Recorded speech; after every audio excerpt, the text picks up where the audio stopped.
Rivalidades no futebol devem ser intensas, mas algumas passaram do limite, tornando-se sombrias, com violência entre torcedores, confusão no banco e brigas gerais, tão grave que resultou em 23 cartões vermelhos. Começando pelo número 5, Cruzeiro contra Atlético Mineiro. O Cruzeiro venceu o Atlético Mineiro por 1-0 na final do Campeonato Mineiro em 8 de março de 2026. O placar quase não importa.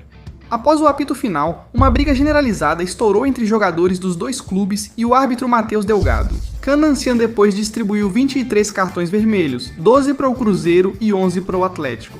Isso quebrou o recorde anterior do Brasil de 22 expulsões em uma única partida, estabelecido em 1954. Esse é o Clássico Mineiro, uma das rivalidades estaduais mais antigas do Brasil, que remonta a 1921. Por mais de um século, Cruzeiro e Atlético vêm lutando pelo controle de Belo Horizonte e da região mais ampla de Minas Gerais. Cada final de campeonato aqui é pessoal, e o apito final nunca foi um sinal confiável de que a hostilidade acabou.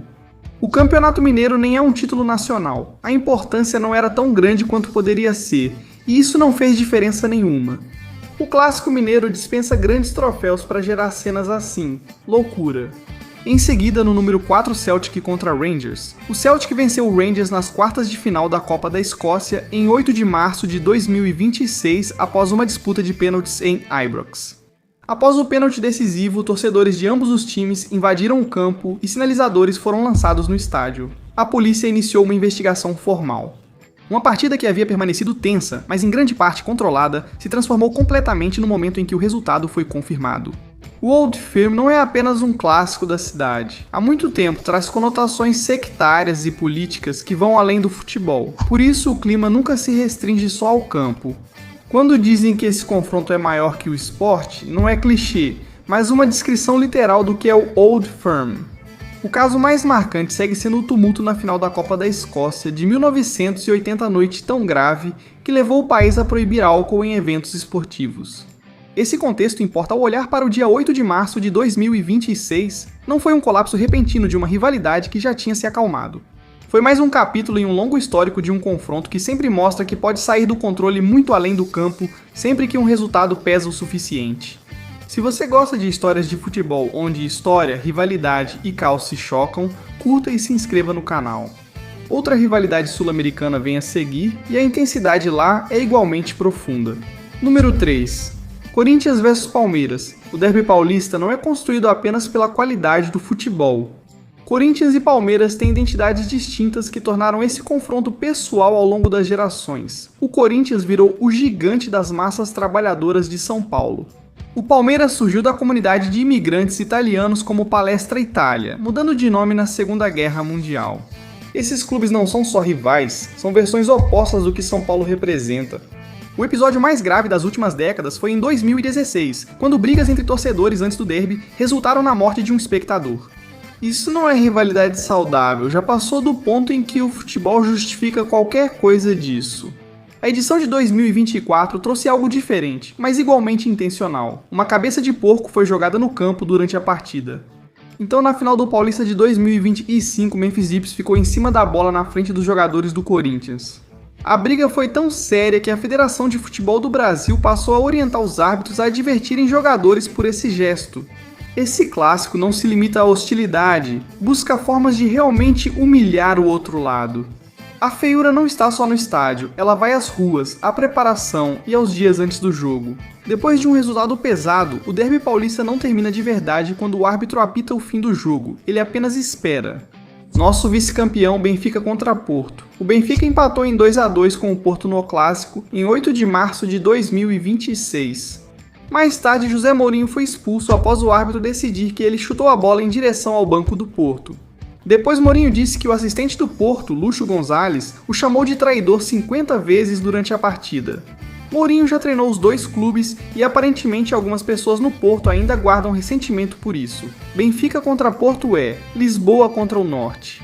É uma disputa sobre qual cidade, qual região e qual instituição tem o direito de definir o futebol português. Um debate que já dura décadas sem chegar nem perto de uma resolução.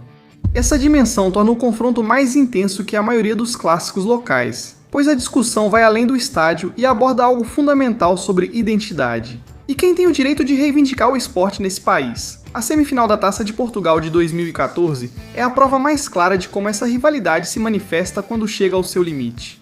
10 amarelos.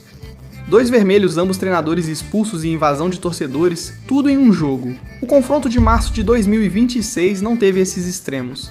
A expulsão de um técnico para a arquibancada e uma acusação de traição à beira do campo já mostram que Benfica e Porto nunca esfriam de verdade. As mágoas ficam adormecidas e ressurgem na próxima vez que esses dois dividem o campo. E finalmente, em primeiro lugar, Milan contra Inter de Milão. O Derby della Madonnina é a guerra civil elegante do futebol, 2 gigantes, uma cidade, um estádio.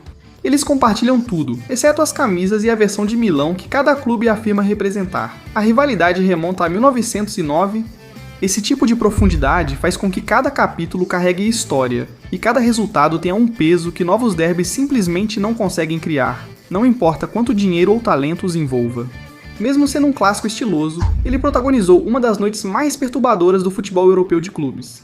As quartas de final da Liga dos Campeões de 2005 foram interrompidas após sinalizadores e destroços caírem das arquibancadas no campo.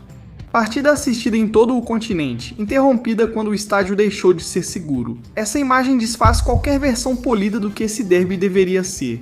Então saiba que qualquer hostilidade que você já tenha visto entre Denzel Dumfries e Hernandes tem raízes em algo mais profundo. E por último, mas não menos importante, há uma rivalidade que não entrou nesta lista. Não por ser menor, mas porque suas produções recentes a colocam em uma categoria que esse ranking não abrange. E então, o bônus é o clássico Real Madrid contra Barcelona. Esse confronto fica fora do ranking porque opera em uma escala completamente diferente. A transmissão global, o contexto político e os nomes das estrelas tornam este evento um espetáculo que poucos clássicos igualam. Mas por alguns anos depois que Messi e Ronaldo saíram, esse espetáculo começou a parecer vazio. Os confrontos que vieram depois eram tecnicamente competentes, mas emocionalmente sem graça. Algumas partidas realmente pareciam que estavam apenas cumprindo tabela. Esse período acabou. A temporada de 2025 deixou isso bem claro, certo? Barcelona venceu o Real Madrid por 5-2 na final da Supercopa em janeiro. A final da Copa do Rei em abril foi para a prorrogação. O Barcelona venceu por 3-2 e o Real Madrid terminou com 3 cartões vermelhos. Bellingham, Rüdiger e Vázquez foram todos expulsos nos minutos finais. Quando chegou o confronto do campeonato em 26 de outubro de 2025, o clima já estava quente novamente. O Real Madrid venceu por 2-1 com gols de Mbappé e Bellingham. Pedri foi expulso no final. Vinícius saiu furioso após ser substituído, e a partida terminou em uma confusão tão séria que a polícia precisou intervir. O goleiro reserva do Madrid, Andriy Lunin, foi expulso após a confusão. Depois veio a final da Supercopa em 11 de janeiro de 2026. O Barcelona venceu por 3-2 novamente e Frenkie de Jong foi expulso nos acréscimos por uma falta em Mbappé, depois da entrega do troféu. Laporta criticou a falta de respeito dos jogadores do Madrid, principalmente por não aplaudirem o Barcelona na saída. O lado do Madrid disse que os árbitros pediram que saíssem. Uma rivalidade que antes parecia estar esfriando agora não consegue passar por uma grande ocasião sem gerar um incidente que dura além do apito final. Algumas rivalidades permanecem intensas. Essas deixam marcas, cartões vermelhos, violência de torcidas, confrontos no campo e rancores renovados a cada temporada com novos incidentes. Inscreva-se para mais histórias de futebol e veja o próximo vídeo, pois o esporte nunca fica parado.